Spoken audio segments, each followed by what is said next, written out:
নমস্কাৰ আজি আমাৰ ইয়াতে এদিনীয়া কৰ্মশালাৰ আয়োজন কৰা হৈছে মাতৃসকলৰ অংকুৰ আৰু মুকুলৰ মাতৃসকলে বহুত কথা নাজানে প্ৰথম বিশেষকৈ অংকুৰৰ মাতৃসকলে মানে আমাৰ ইয়াৰ যিবিলাক পঢ়াৰ যিবিলাক নীতি নিয়ম সেইবোৰৰ বিষয়ে নাজানে তাৰ কাৰণে আমি এখন কৰ্মশালা দিওঁ যিহেতু আমাৰ নিকেতনৰ পঢ়াৰ যিটো নিয়ম সেইটো অকমান বেলেগ ধৰণৰ সেই গতিকে আমি তাক জনাবৰ কাৰণে কাহিনী গীত আৰু খেলাৰ মাজেৰে আমি যি শিক্ষা দান কৰোঁ সেইবোৰ যাতে মাতৃসকলে গম পায় জানে তাৰ কাৰণে এনেকুৱা ধৰণৰ প্ৰত্যেক বছৰে আমাৰ ইয়াতে দুখনকৈ কৰ্মশালা আমি কৰোঁ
Ready?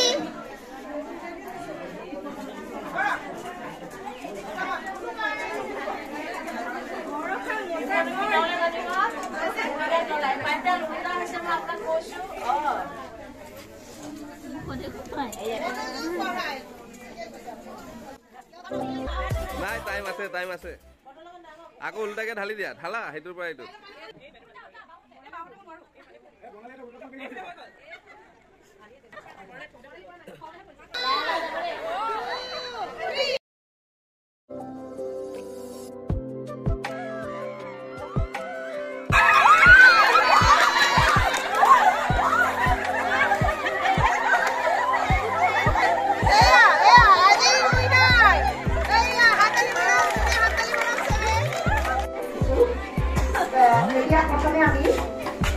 আমাৰ যিটো অল্পাহাৰৰ সংস্থাৰ হয় সেইটো আপোনালোকে কৰিম আমি ল'ৰা ছোৱালী টিফিনৰ সময়ত আগে গৈ পেলাই হাতবোৰ ধুই আহিব দিম যে আপোনালোকক আমি হাতবিলাক প্ৰথমে ধুৱাই লওঁ আপোনালোকে হাতটো ধুই ল'ব তাতে পানী আছে গৈ পেলাই অকণমান সময় হাতটো লাইন পাতি যাবা দেই তোমালোকে লাহে লাহে হাতটো ধুই যাবা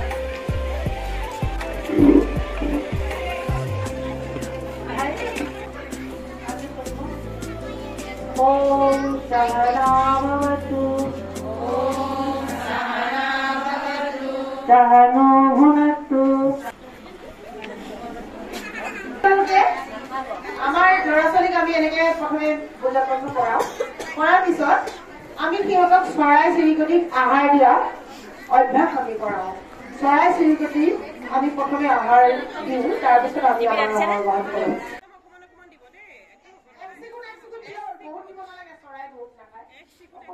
আৰু লাষ্টত আপোনালোকে অংকুৰৰ ল'ৰা ছোৱালী কৈছে ঠিক আছে। এতিয়া আমি আহাৰ গ্ৰহণ কৰিম, তাৰ লগতে আমি যিসকলে নাই আনা আমি মানুহে মানুহ দিব পাহৰিলে মানে কেতিয়াবা টিফিনটো নানিলে, কিছুমানে নানে, কিছুমানে আগতে খাই দিয়ে, তাৰপিছত কি কৰিব বাকী কেইটা খাই আৰু চাই দিব নোৱাৰে, তেতিয়া আমি এটা শ্বেয়াৰ কৰিম ঠিক আছে। প্ৰায় দোকানৰ পেকেট হয় পেকেটেৰে দিছে, নহয় পেকেটটো খুলি টিফিনত ভৰাই দিছে। আচ্ছা, নিজৰ ল'ৰা বা ছোৱালীটো অসুখ হোৱাটো আপোনালোকে বিচাৰে নেকি? নিবিচাৰে। সেইবোৰ পেকেট কেতিয়া আছিলে, দোকানত কিমান দিন হৈছে আপোনালোকেতো নাচায়। সেই কেতিয়াবাতে বনাই থোৱা পেকেট ৰাতিপুৱা দৌৰা দৌৰি হোৱাৰ কাৰণে দোকানৰ পৰা কিনি কোনোবা হয়তো পেকেটৰ সৈতে দি পঠায়, কোনোৱে খুলি পেলাই টিফিনত ভৰাই দি পঠায়। সেইটো খালে বাৰু ল'ৰা ছোৱালী উপকাৰ হ'বনে কওকচোন? আপোনালোকে যিমান পাৰে ৰাতিপুৱা ল'ৰা ছোৱালী টিফিনটো ঘৰতে বনাই দিব পৰা বিধৰ কৰক, তেতিয়া নিৰোগী হৈ থাকিব ল'ৰাটো বা ছোৱালী। টিফিন হিচাপে আপোনালোকে ডেইৰী মিল্ক দিয়ে, ডেইৰী মিল্কটো বাৰু টিফিন হয় নেকি? কোনে কোনে দিছে আপোনালোকে নিজে নিজে চাগে গম পাইছে। চকোবাইটটো দিয়ে বাৰু, চকোবাইটটো দিলে প্ৰায়ে চকোবাইট দিয়ে। আৰু সেই ডেইৰী মিল্ক বা কিটকাট সেইটো টিফিন হ'ব মনে নোৱাৰে। তাৰ সলনি আপোনালোকে ফল মূল দিব, ফল মূল আনি থব, বুট কেতিয়াবা বুট কৃষ্ণ বুলি ক'ব পাৰে, কিতাপখনত জপাই থওঁতে নমো কৃষ্ণ ক'ব পাৰে, আচাৰ্য শব্দটো ওলাইছো মুখৰ পৰা। আৰু তাৰ কথা কি ক'ম, সি অকণমান উৎপতীয়া, বহি নাথাকে, ঘূৰি ফুৰে, ক্লাছৰ বাহিৰত ওলাই থাকে। তথাপিতো অকণমান ধৈৰ্যতা আহিছে তাৰ ঘৰত। আমি মোৰ আগৰ পৰা ইচ্ছা আছিলে, মই আপোনালোকক খুলিকে কৈছোঁ, মই ইংলিছ মিডিয়ামত পঢ়াম বুলি ইচ্ছা আছিলে, কাৰণ মই বহুত কেঁচা, ইংৰাজীত বহুত কেঁচা ষ্টুডেণ্ট আছিলোঁ। কিন্তু মোৰ স্বামীৰ কথা আছিলে যে শংকৰদেৱত পঢ়াম, কাৰণ নীতি নিয়ম শিষ্টাচাৰখিনি শিকিব, ল'ৰাটোৰ ভৱিষ্যত উজ্জ্বল হ'ব। সেইখিনি শিকিব যে মা দেউতাক সন্মান কৰিব লাগে, সেইখিনি শিকিব। এতিয়া সেনেকৈ দি দিছোঁ স্কুলত। এতিয়া নাজানো কি হয়, আপোনালোকে চাব। আৰু পঢ়িব আগৰ পৰাই আমাৰ কথা হ'ল কি পঢ়াত চোকা হ'ব নালাগে, কিন্তু তাৰ জীৱনটো যাতে গঢ় লয়, সি ভাল মানুহ হয়, আমাক যাতে বুজি পায়, চিনি পায়, পৃথিৱীখন যাতে ভালদৰে চিনি পায়, সেইখিনিয়ে মোৰ ক'বলগীয়া।